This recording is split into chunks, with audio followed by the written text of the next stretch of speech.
seorang yang sudah sampai usia 40 tahun, maka Allah mengingatkan dia untuk menyiapkan 5 bekal utama sebelum dia kembali pada Allah Subhanahu wa taala. Hati-hati yang sudah sampai 40 tahun, jika Anda belum memiliki satu di antara 5 ini, Anda mesti khawatir. Dan ini peringatan dari Al-Quran.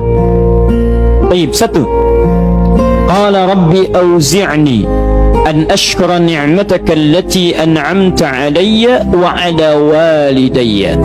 Amanat pertama, kata Allah, dia mesti memperbanyak doa kepada Allah Subhanahu wa taala agar dibimbing. Banyak doa agar dibimbing mensyukuri nikmat hidup, plus bisa meningkatkan bakti pada orang tua. 1. Rabbi auzi'ni an ashkura ni'mataka allati an'amta 'alayya wa 'ala walidayya. Perhatikan baik-baik. Ya Allah, mohon bimbing saya untuk selalu bisa mensyukuri segala nikmat yang telah Engkau berikan pada saya sekarang, 1, dan pada kedua orang tua saya. Baik, jadi kalau sudah sampai usia 40 tahun, pertama, Anda memohon doa kepada Allah untuk dibimbing terus bersyukur kepada Allah. Ini yang mau saya tegaskan. Lihat baik-baik. Apa itu syukur? Tidak ada makna lain dari syukur yang tertuang dalam Al-Quran dan hadis kecuali ungkapan kebahagiaan atas nikmat yang Allah berikan kepada kita dengan cara menggunakan nikmat itu sesuai dengan fungsi yang telah Allah tetapkan. Misal, kita akan bersyukur dengan nikmat penglihatan mata. Anda diberikan 40 tahun dalam hidup, mata masih bisa melihat. Bagaimana mensyukuri nikmat mata? Kalau Anda ingin syukuri nikmat mata, maka yang paling singkat, gunakan nikmat mata ini sesuai dengan peruntukan yang telah Allah tetapkan. Fungsi yang telah Allah tetapkan. Apa fungsi mata? Masih ingat? Melihat yang baik-baik. Quran surah ke-24 ayat 30 untuk laki-laki, ayat 31 untuk perempuan. Qul lil mu'minina yaghuddu min absarihim. Katakan pada pria-pria yang merasa punya iman. Dengan iman itu dia yakin dengan akhirat. Wabil akhirati hum yuqinun. Karena yakin dengan akhirat dia sadar akan pulang dan dia tahu nikmat matanya akan ditanya oleh Allah Subhanahu wa taala. Katakan pada pria-pria yang yakin bahwa matanya akan ditanya oleh Allah. Quran surah ke-17 ayat 36. Innas sam'a wal basara wal fuada kullu ulaika kana anhu mas'ula. Setiap pendengaran Anda, penglihatan Anda, plus apa yang Anda fikirkan, satu saat akan ditanya, dipertanggungjawabkan di hadapan Allah Subhanahu wa taala.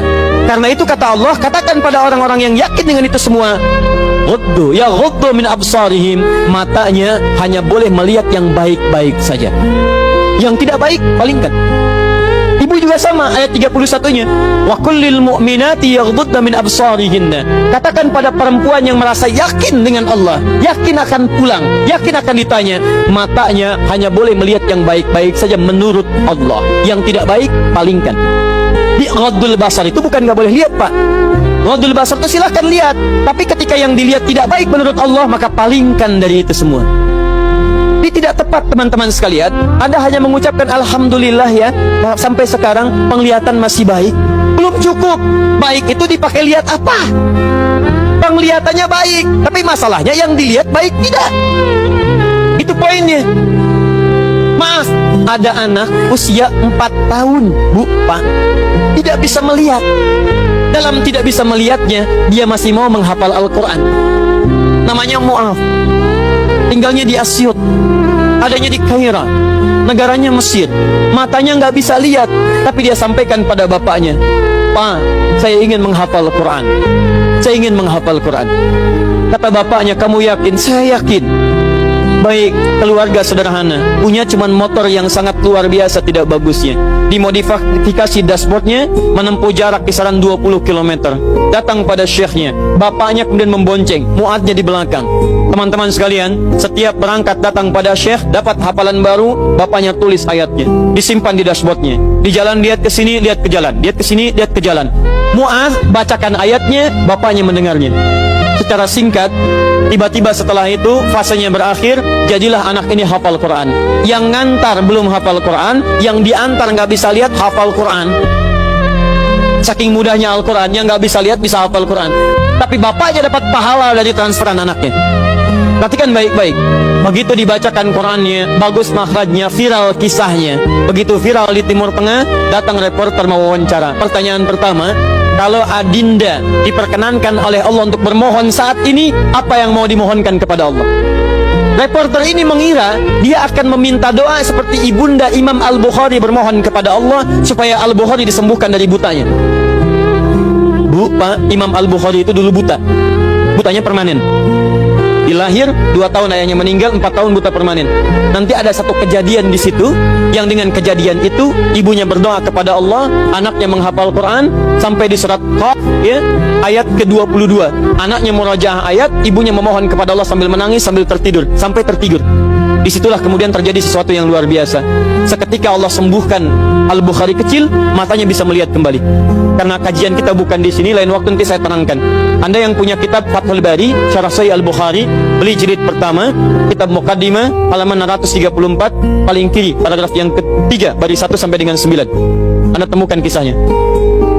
Nah, reporter ini mengira ini Mu'adz akan minta kepada Allah seperti Al-Bukhari kecil memohon kepada Allah, matanya bisa melihat lagi. Ternyata lihat baik-baik. Kalau saya diperkenankan bermohon kepada Allah dan permohonan saya dikabulkan, maka pertama saya akan mohon kepada Allah untuk tetap membutakan mata saya sampai dengan kiamat. Ya Rabb, mohon butakan mata saya sampai kiamat, karena dengan buta mata ini saya bisa menghafal Quran. Saya takut ya Allah, kalau saya melihat lagi, mata saya melihat maksiat dan hilang Quran dari hafalan saya. Anda bisa bayangkan, anak kecil 4 tahun, mata nggak bisa lihat, digunakan menghafal Quran. Dan dia takut kalau melihat matanya dipakai maksiat. Antum dikasih 40 tahun, 40 tahun, lebih daripada 4 tahun, lebih dari 14 tahun, Anda sampai 40 tahun, dipakai mata, dipakai apa mata Anda sampai dengan hari ini? Berapa maksiat yang telah Anda kumpulkan dari mata Anda itu?